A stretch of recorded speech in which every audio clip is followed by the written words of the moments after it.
We are live. Hopefully, it's going good. Awesome. Hello and welcome, SuccessGrid Nation, to this episode of the SuccessGrid podcast with your host, Hussein Talib. In this episode, we are going to be talking accountability in business, scaling with ease. My guest talking about these topics, his name is Ken Paskins. He's the founder of GCE Strategic Consulting and the Shift Spot. Is accomplished CEO and COO and executive coach. He brings a broad range of leadership experiences, including operations, sales, acquisition, strategic planning, and TL management, up to 500 million, while leading teams north of 400 people across North America and Europe for the four Fortune 100 companies such as Oracle. His mission is to help CEOs and owners to finally solve the core problems that shackled them up. So he created a community just for them that called the Shift Spot, where CEOs learn to take control of their business and their lives. So Ken, welcome to the SuccessGrid podcast. Hey, thank you. Appreciate it. Great to be here. Awesome to have you here on the show. So Ken, first of all, because this is the SuccessGrid podcast, I want you to tell the SuccessGrid Nation, what is your definition of success? And what do you see or hear other people have certain misconception about what success is? Yeah, that's a great question. Honestly, I think the success is putting a goal out there, regardless of how hard or easy it is, sticking to it and achieving it, right? So, we can all have different definitions of success, but doing what we say and actually doing it and accomplishing, in my opinion, would be my definition, my pure, simple definition of success. Yeah, that's very important. You have your own personal definition. A lot of people talking about how much money they have in their bank account, but that's not that much relevant if you don't have the ability to do whatever that you want to do, I assume, right? Yeah. I mean, success could be, hey, I want to raise the best family I can. Success could be, I want as much money on my account, but whatever our own personal definition of success is, we've got to plot that course forward and stick to it. And I think that, in my opinion, is everybody's success is driven by that individual. So awesome. So can you walk us through, first of all, a little bit about your story? Where and how did you reach and achieve the place where you are now? Yeah. So my story started in childhood, like they all do, right? And I grew up in an entrepreneur family, and my parents were the type of parents that took a lot of business bets all the time, and sometimes they worked and sometimes they did not work so well. And I literally remember one time, my mom, come into my bedroom and asking to drive me down to the bank to borrow some money out of the bank account because our phones did not work, right? And then 6 months before that, going on these massive ski trips where there was tons of money. So I learned, living in that extreme, I did not want to raise my family that way. So I actually went the corporate route, and for many decades I grew up in corporate environment, worked for big companies like Oracle. I was in their executive track and everything. And as you noted earlier, managed P&Ls up to $500 million in very large teams as well, and gained a lot of operational experience doing those sort of things. And then for the past nearly a decade, I've been a fractional executive, actually parachuting into companies, and known as a fixer is the best way to put it. So in fixing companies that are struggling, or owners just can't figure out how to get to the next level. And that's quite honestly what drove the brainchild of the Shift Spot. I started seeing all these similar movies repeat over and over again of just poor hiring practices and making emotional decisions versus fact-based decisions, and not utilizing systems and processes, but throwing bodies at scenarios and everything. And I wanted a way to help more entrepreneurs and more CEOs, so came up with the Shift Spot. Yeah, that's amazing. Because there is a lot of involved in a business, and if you want it to grow. So my first question would be does every entrepreneur or each business do they actually want to grow? Because sometimes we hear about that some people are afraid to change, like this can be related to comfort zone in businesses or personal development in any person, right? So do each person, or is it mandatory for each business to actually grow, or there are, from your experience here in serious certain entrepreneurs or businesses that they are comfortable where they are and they want to stay that way? Well, some are comfortable, but you actually bring up a good point, and I've actually heard this multiple times, right? So I work with a CEO out of Germany right now, and she started as an SEO consultant, and she's incredibly good, and her brand took off and everything, and suddenly she's got a firm of 20 people, and she's questioning if she should scale backwards and go backwards. And she's like, she's struggling with when she has to fire somebody. She's struggling with, understanding the financials and everything. So that can be daunting and challenging, right? So some CEOs do struggle with that and question, should I actually go backwards? It was easier. And the answer is you don't have to do that. You just got to put the right infrastructure in place and the right building blocks so that you can scale effectively and efficiently. But yeah, I think oftentimes, and also if you look at statistically out there, 50% of all business owners actually learn everything they know about business doing their own company, right? So take people like my father in that example. My father taught himself everything about finances. He didn't go to college. He taught himself everything about leadership, on the job. So it's a lot of expensive mistakes that you can make, clearly. Definitely. I think the best way that we can learn is to learn about something, whether from books or other things, and actually apply it. Because if you learn from someone else or books or whatever, and then you don't apply it on your own business and your own life, that will be, I assume, it will be useless.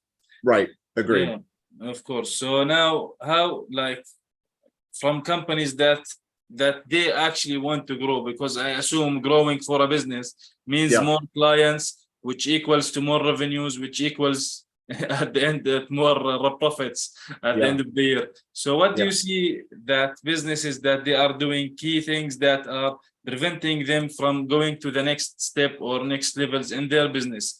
Is it like you mentioned, there are a lot of keys, maybe the wrong people, a lot of things that can be involved in that, right?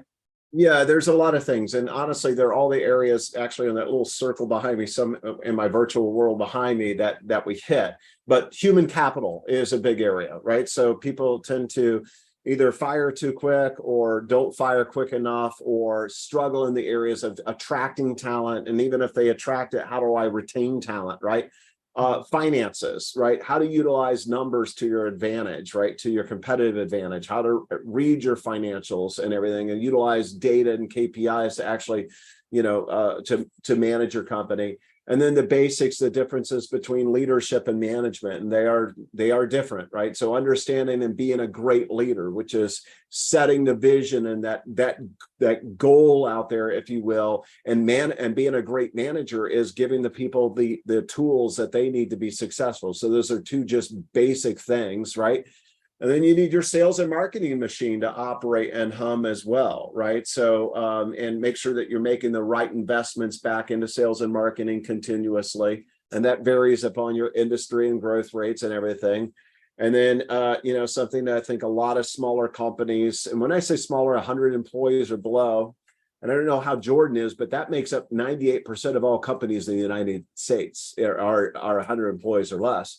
But systems and processes and how to operate more effectively and efficiently and eliminate errors for your clients and your employees. But having those building blocks in place and understanding them, and then, challenging those areas and always building upon them are the ways that, to achieve scalability with ease.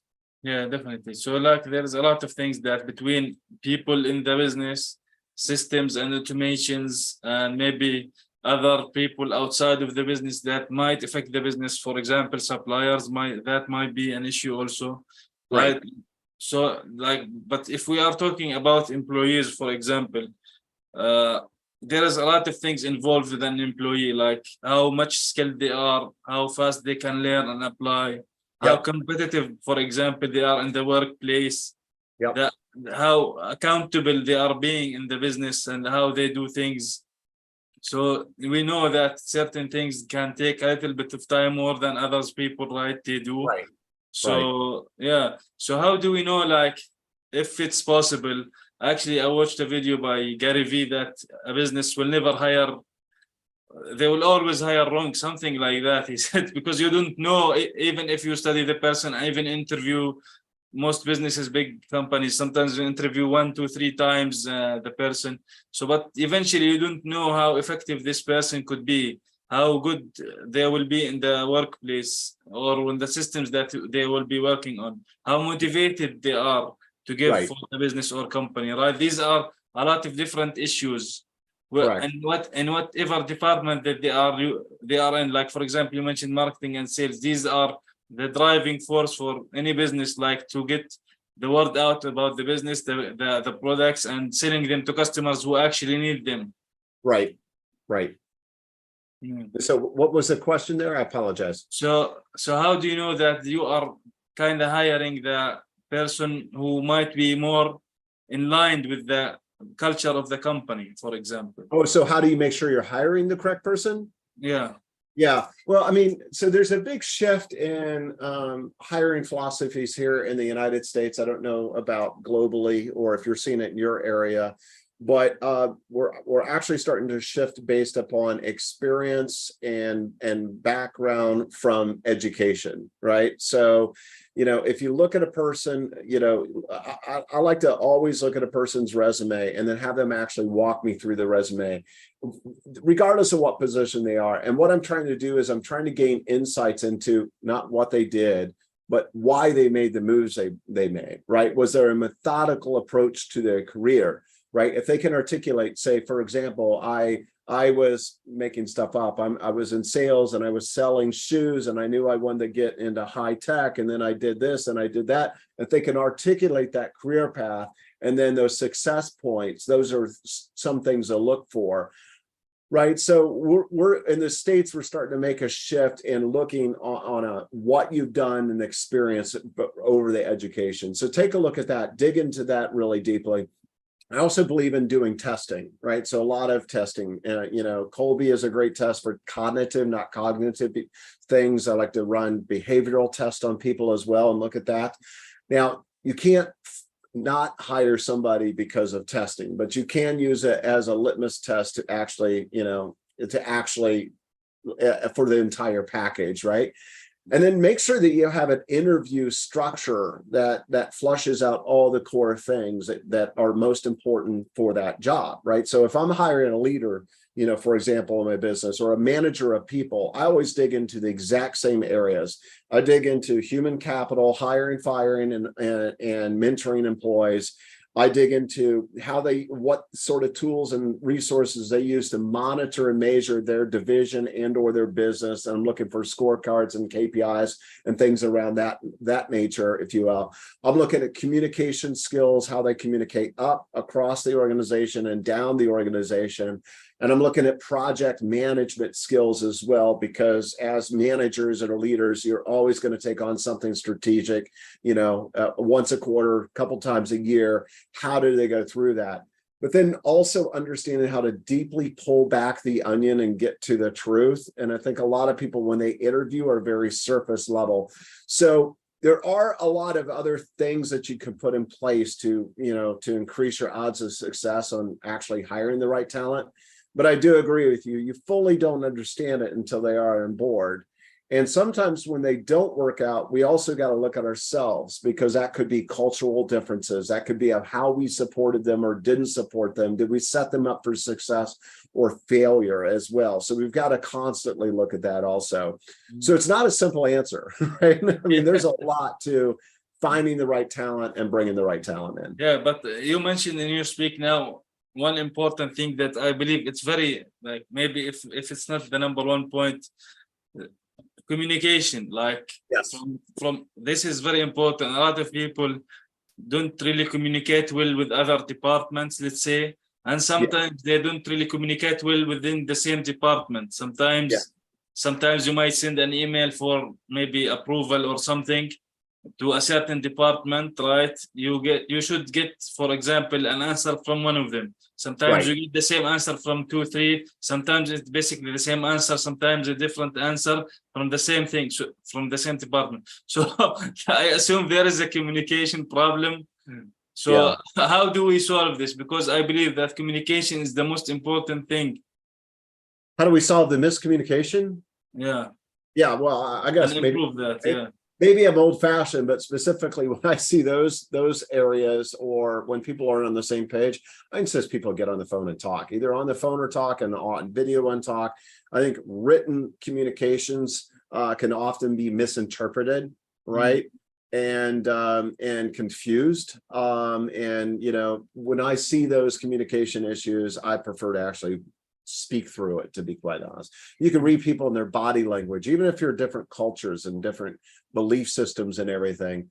Those things don't come out in words, right? So I believe in solving a lot of those issues. You got to do live as people still.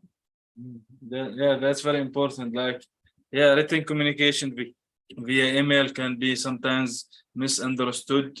So Yes. yeah, getting a voice to communicate with our voice is much better than that, because you can actually get to the point much quicker than like sending emails, for example, back and forth. So that would take much of someone's energy. So Yeah. like, from your experience, what, let's say, some kind of a stories or crazy stories that you have seen that wowed you, whether in success or in failure of a business?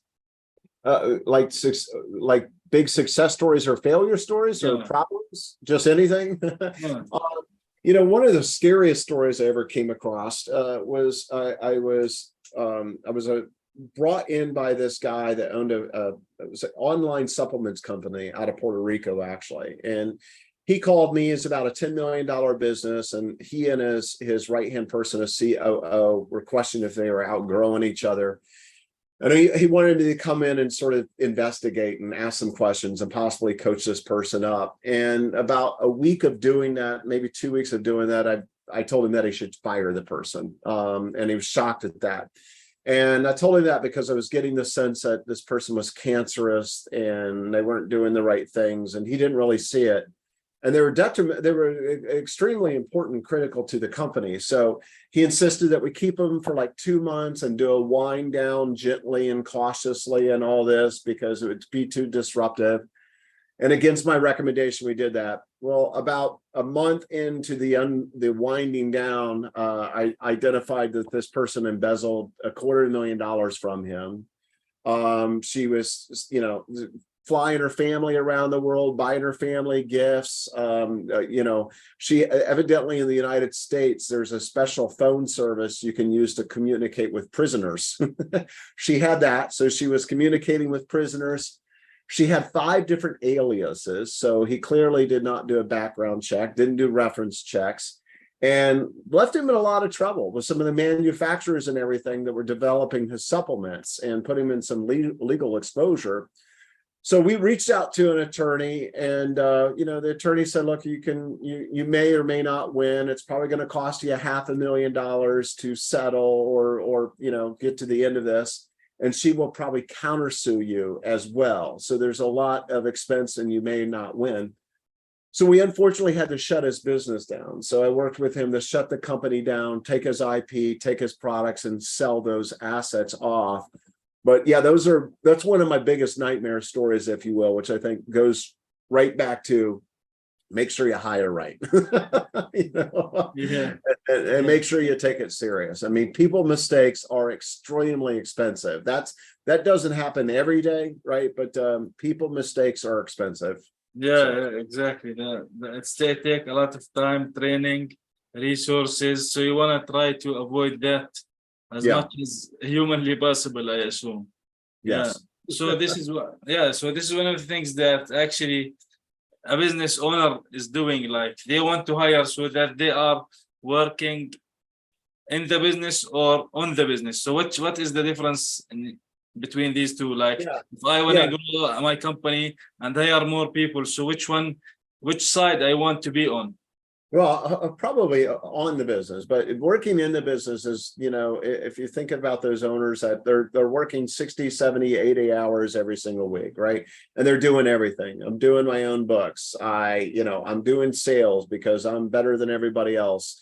I'm solving all the problems. My staff comes to me. I'm the problem solver, right? And we really want to get to the place where we're working on the business and we have a scalable, repeatable business that we can even exit someday. And working on the business is putting yourself in a more strategic position where you're dealing with your top clients, your top partners, doing, all the visionary type things, planning for the next stages of your company and everything.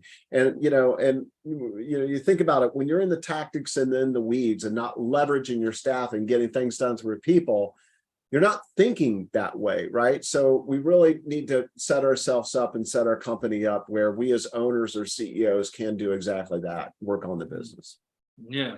So now, for example, in your own business, what would you say some of the best advice, or even if you have received some worst advice to help you out? Some people give you the best advice, or maybe if there is some kind of worst ones. The best advice or worst advice in my business is, boy, I'm not sure if I have an answer for you. Nothing comes to mind. What is the best advice? I think the best advice is just don't give up on the vision, right? Stick to the vision and don't constantly change and shift and move around. And you got to know when to adjust, but don't overdo it, right? And I think also a lot of business owners tend to do that too, right? We want to make radical changes, right? Which creates a whipsaw effect on our people. So, but that's probably some of the best advice I've gotten.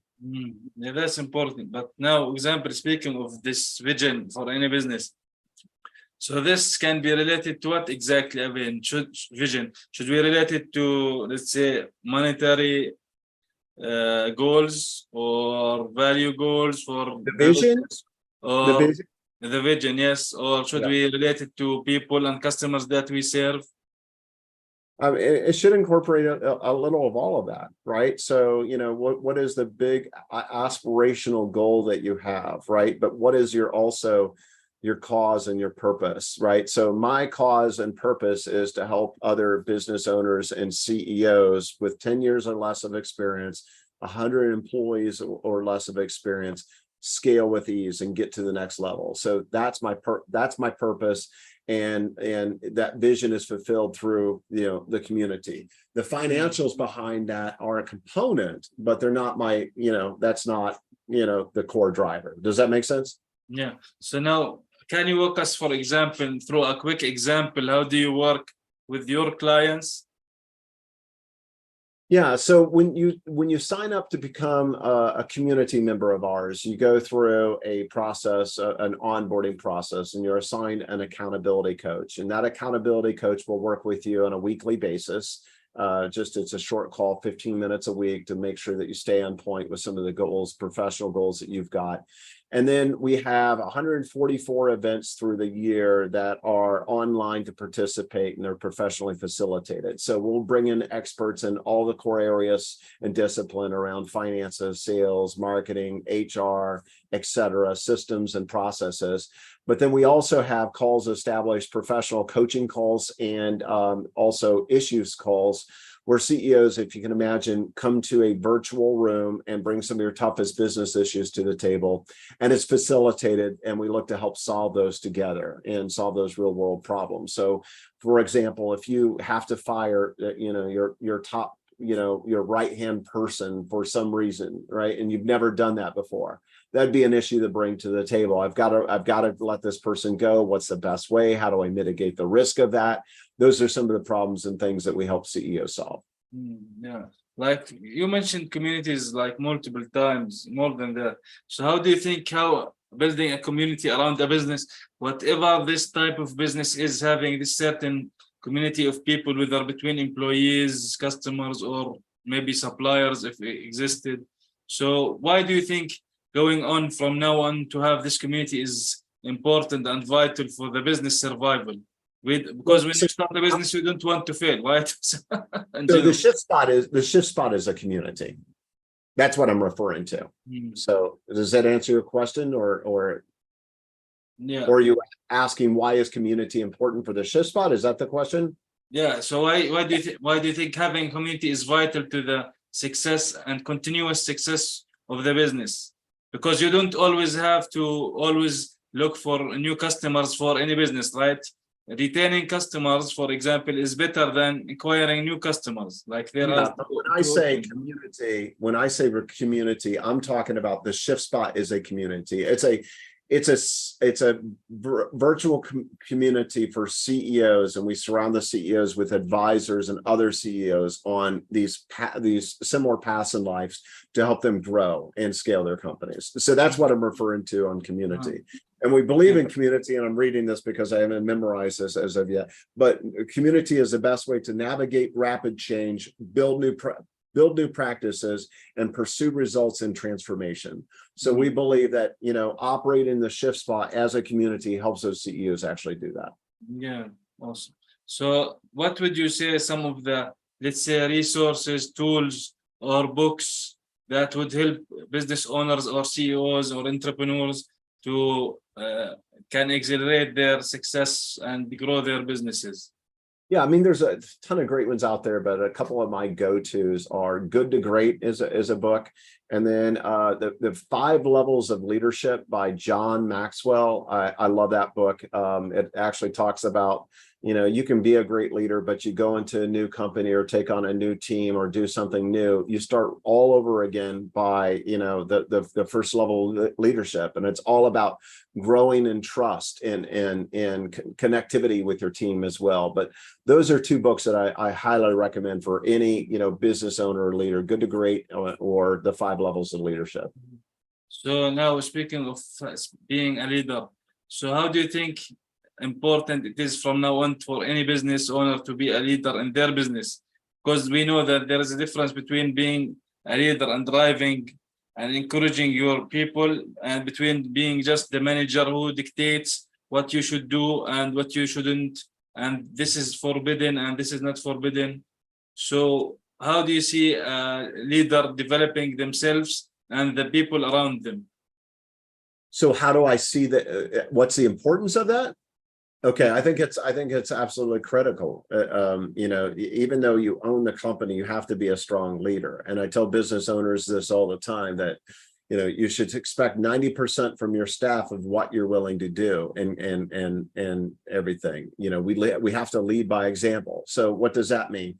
If I, as a business owner, never meet my commitments to my staff, should I expect my staff to actually meet their commitments to me or my clients? I'm probably setting a bad precedence. If I show up late to all the meetings, should I expect my staff to show up to meetings on time for both myself and my clients, right? So, leadership it's a struggle too, because you can own a business and not be a great leader. And I've had a lot of owners tell me that I'm not a great leader. So, but to have a thriving business, to actually scale and get to that strategic level of actually working on the business, you got to challenge yourself. You got to surround yourself with hope, and everything, if you want to, gain that success and everything as a business. So yeah, definitely. Exactly. You have to go out of your comfort zone. The point of having, for example, being a CEO or a business owner is to go beyond your limits. And this is, I believe it's required, because if you don't do that, you won't be able to keep even the business, not to mention growing it. So that's a big thing. Yeah. Right. Yeah. So where can people get in touch with you, learn more about you, reach out to you?